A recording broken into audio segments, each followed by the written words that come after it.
Hello and welcome back to Nat Scraps. My name's Nellie Koenig and today I am back with a day, what day are we up to? Day 8 of Christy's Beautiful Life's 30 Days of Sketches. Hopefully you guys have been following along and you've seen all of the other sketches and what we have been up to. Today's sketch is by Kristen. Thank you so much, Kristen, for a really fun sketch. It's up there in the top right hand corner and has lots and lots of colour and lots of choices of where you would like to take this sketch. So I have started off with 3 photos of my kids playing with the Lego, and I really am not entirely sure where this one was going to go. I kind of looked at the sketch and went, bright. Yeah, I can do bright with Lego photos. Took a little bit of inspiration from that and then was kind of looking at the strips and I was really not sure what I was going to do. So I tried a few things out before I settled on what I did do. That brings me to a really good point, and is that a sketch doesn't mean you have to follow exactly how it is. Doesn't mean that you have to use everything that's in the sketch. You might be inspired by one thing in a sketch and that's fine. They're there to give you inspiration. They're not there as a step-by-step guide as to how to make a page. So use what works for you and throw the rest away or use it on a different page. One of those two things. In the description below is the link to Christy's Beautiful Life. If you haven't popped over there, please go over there. Give the page some love. She put in so much work to the page and these sketches and everything that goes on.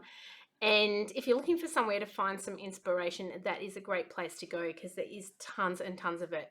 I have been looking through the page as I've been doing the days, these last couple of days, working on them. And there's so many beautiful, beautiful layouts over there. And some of the work is just absolutely stunning. So highly encourage you guys to go over and check it all out. Here you can see me gutting a page to go under that piece, and while I was gabbering on away there, I had cut down 5 pieces of the floral cardstock to match onto the top of that colourful piece that I have there. So my inspiration coming from those strips, and it's sort of like a tone on tone, kind of just a little bit of extra punch there. I'm going to help them stand out just a little bit more. I'm going to bring in a little bit of black ink around the outside of each one of those and pop them down with that ink there. That will make them not blend in quite as much because at the moment you really can't tell where the strips are. But having put that black ink on there really does help. The page today, when I was editing the video, I looked and went, wow, that was quite simple and easy. The title took the most time on that, and you'll see why when we get up to that. But apart from that, it was pretty simply easy. It's once I decided on what I was going to do with those strips and how I was going to interpret those strips from the sketch, it was pretty all easy from there. What else do I have to say, guys? I don't know what else to say. I have got girls in the cottage. Say hi, girls. Hi. They saved the bell there because they just filled in a couple of seconds for me because I'm really just moving the photos around here for a little while and didn't have anything else to say. They're here on a long weekend, scrapping weekend, so we've got 3 full days. Today's our second one, so we've had a lovely time. Last night we went out for tea and hung out and had a couple of drinks and things, and tonight we're just chilling and scrapbooking away. So card making, scrapbooking, doing whatever we like. So it's a great long weekend for us here. I'm eventually going to decide where these photos go, guys. I know I've moved them for at least the last 2 minutes. I've had a whole conversation and they're still not in place. But I'll finally decide. I couldn't decide whether I wanted them sort of staggered or stayed across, but every time I went straight across, it just was everything too lineal and straight for me. So you do find that I end up putting them on the side, and I have double matted them, and that just helps again for them to stand out from the rest of the layout.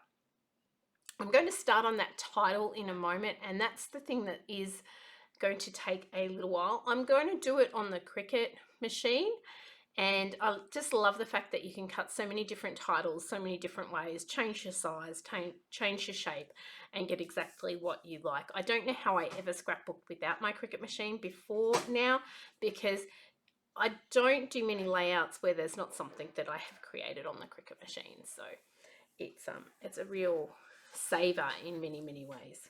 You can see here the title I'm putting on. It's a big block letter that's got these tiny little black bits. I had to cut it big enough that I wouldn't lose those tiny little black line details.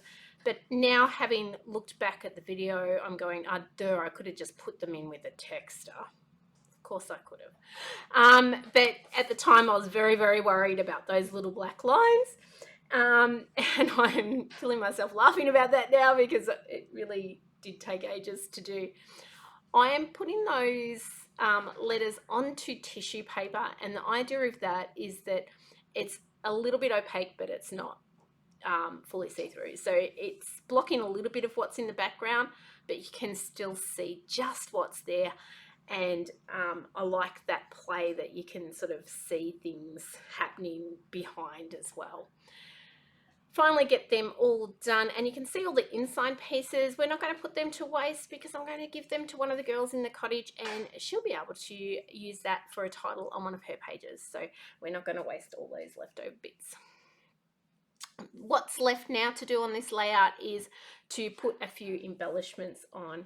I'm going into the Dream Maker sticker sheet here. I've made the Dream Maker workshops, which was a special from last month, and I've got lots of bits and pieces left over on the sticker sheet, so I have dug into that and pulled out little bits and pieces.